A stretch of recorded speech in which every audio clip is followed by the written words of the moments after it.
I mean, yesterday we saw that feisty encounter between Rivers Hoopers and the Al Ittihad, and to an it felt like we lost that game in the second quarter against Al Ittihad. But exactly, what is Coach Odaudu saying after that game, and what exactly went wrong for Rivers Hoopers? So we lost. That's one thing I like about my head coach.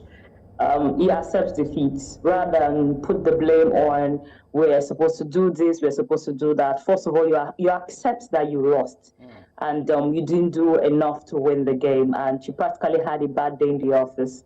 Also admitted that the offensive rebounds that Al Ittihad had, second chance points, giving them a lot of second chance points. We had a lot of turnovers, 20 turnovers in the game. They out-rebounded us. Free throws wasn't so great as well. So all of this put together, I totally agree with what Coach Ogo said during the press conference yesterday or the post-game about how they lost the game. But from my own view, like I spoke to Favor a few days ago, I said it's going to be tough against Al Ittihad. And I think I've also had that conversation with part of the preview we had together with you, Odoka. It's going to be tough. Any team from Egypt is tough. I understand Nigerians love to win. Nigerian fans love to see their Nigerian teams win a lot. But anybody will pass you, that's the truth. So that's just the truth. Someone that is better than you is better than you all around. I understood that they were going to come up with such a huge threat. And you look at the BAL, the inception of the BAL and the history of the BAL. 3 of the teams that won the BAL are from North Africa, and 2 of it's from Egypt. So any team coming from Egypt is naturally going to be tough. Even their bench alone is a starting 5. It's a different ball game. Their shooters can shoot the ball very well. They are very creative.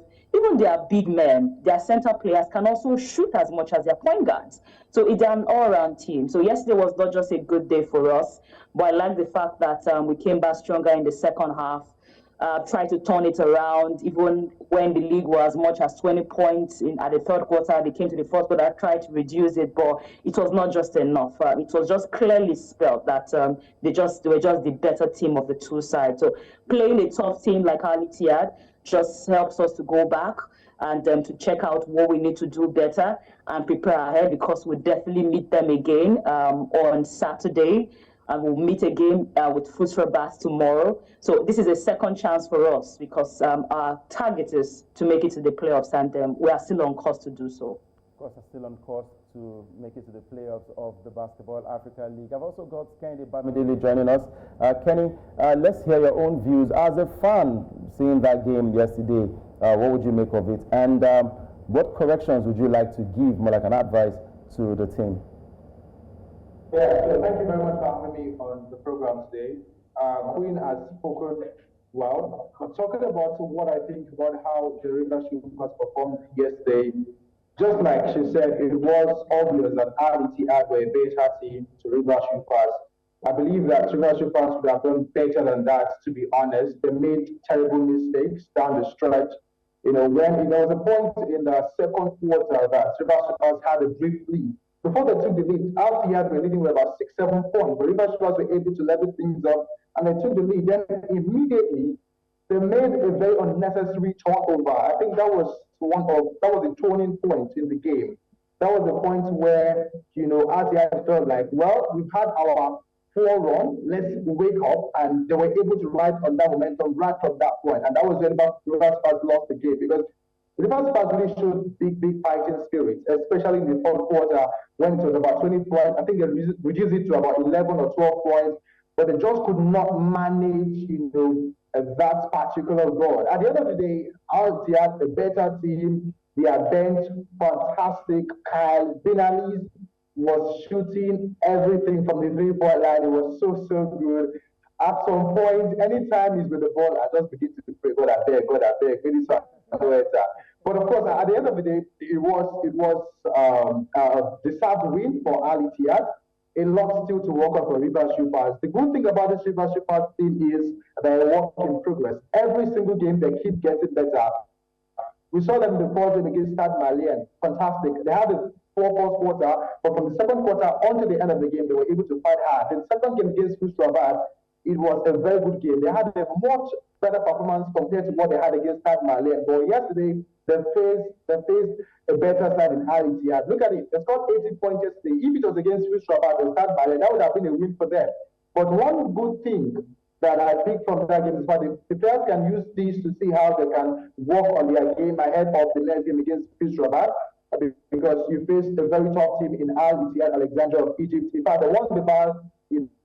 They are one of the top teams in the pattern when it comes to the Basketball Africa League. They also have a player who has actually won the BAL before, I think with Zamalek in the inaugural edition. That is Anas Mahmoud, fantastic basketball player. They have a Deng who has the instrumental right from the start of the competition. A certain Kyle Vinales is also a very good shooter. So at the end of the day, it wasn't a terrible display from Rivers Rabat.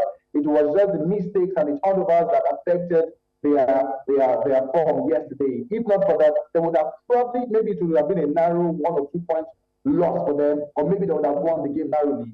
But of course, another thing to look at is the bench for Rivers Rabat, where we don't seem to have enough minutes. Ittihad had about 15 to 16 points on the bench yesterday. Rivers Rabat had about 11, which was an improvement from the previous game. The previous game, I think they had about 5 or 7 points off the bench. Kenny, I need to cut you there right now. I'm so sorry. We need to take a commercial break, and when we return, we would continue with this analysis of what went down yesterday between Rivers Rabat and Ittihad and what to look forward to. We'll be right back. Thus, we've still got Queen, Mosef, and of course, Kennedy Bamidele still talking about the Basketball Africa League and how it concerns Rivers Hoopers. Queen, I'll be back to you now. I mean, you've heard what Bamidele said. Now, looking forward to the next game, I know it is quite difficult playing against these teams. And like you said, when a team is way better, they are way better. But what can we really do going forward, even after the Basketball Africa League? Because we need to always come back to our country, Nigeria, to talk about basketball not being properly run in the country. What exactly should be done? Because we need Nigeria to always compete well outside. Sorry, please, can you go over that again? Yeah, so I'm asking, what exactly do we need to do to get things right about setting our basketball in the right place, to put our basketball in the right place, so that when we go out there, we can also compete against these other African teams, because we can't leave it to Rivers Hoopers alone. We need to get basketball right in the country. I think we keep going over the same thing every year.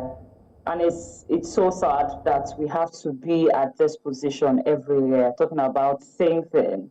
And you come back the following month, the following year, and nothing has changed.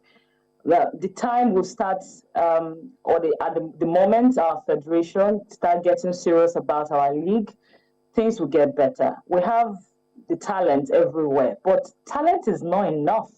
Like, you can't say I can shoot the ball, I can ball, I'm a creative player, I'm a good center player, and I can't play basketball in Nigeria for 3 months, like it's at a stretch, like every week you're playing a basketball game, or I can't play a basketball game for 6 months. Then how do I compete with a team from Egypt? Like, how? You look at it, Udoka, it's the same thing with the national team. They end up calling or inviting players from across Europe and all of that, the Kele Bagadas, the Inke Owamus and all of that across Europe who play very much for their clubs. And when they get to even invite some of our local players, at the end of the day, how many people get to make the team? We just have 1 or 2 who finally make the team. And you see it at the end of the day when these games are played, like we saw in the AfroBasket qualifiers. The player who made, the home-based player who finally made, how many minutes did they get to play? So it's not really the players' fault. It's not really players' fault because they have the talent.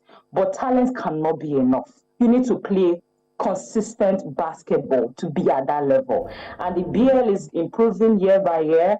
The type of player who get to play. We are having players from the G League, players who have played in the NBA before. We're having players who play in the Europe. It's crazy now because the competition is so high. The level of the basketball they play in the BAL is so high. So, but I'm hoping and still wishing that the federation at some point will get to that point where they would sit down and have it at the back of themselves that we need to get it done. Like, we need to turn things around. We can't continue to concentrate on national team basketball. What can we do to the players playing on the home front? What can we do for them? And you know it, if we don't have a running league, there is no way sponsors will come. Sponsors will not be attracted to an inactive competition, an inactive federation. So, but if that is done, you see players who are playing so well, playing competitive basketball week in, week out. And then when you have competitions like this, you won't even be questioning the fact that they don't get to play well, they don't get enough minutes to play and all of that, and they don't get to represent Nigeria when called up to the national team. So it still stops at the table of the federation. All right, so we just hope that very soon things will change. I'm hoping that after the elections, we just will get things right with basketball in the country. Thank you very much, Queen Moset, for joining us, and of course, Kehinde Bamidele, thank you for joining on.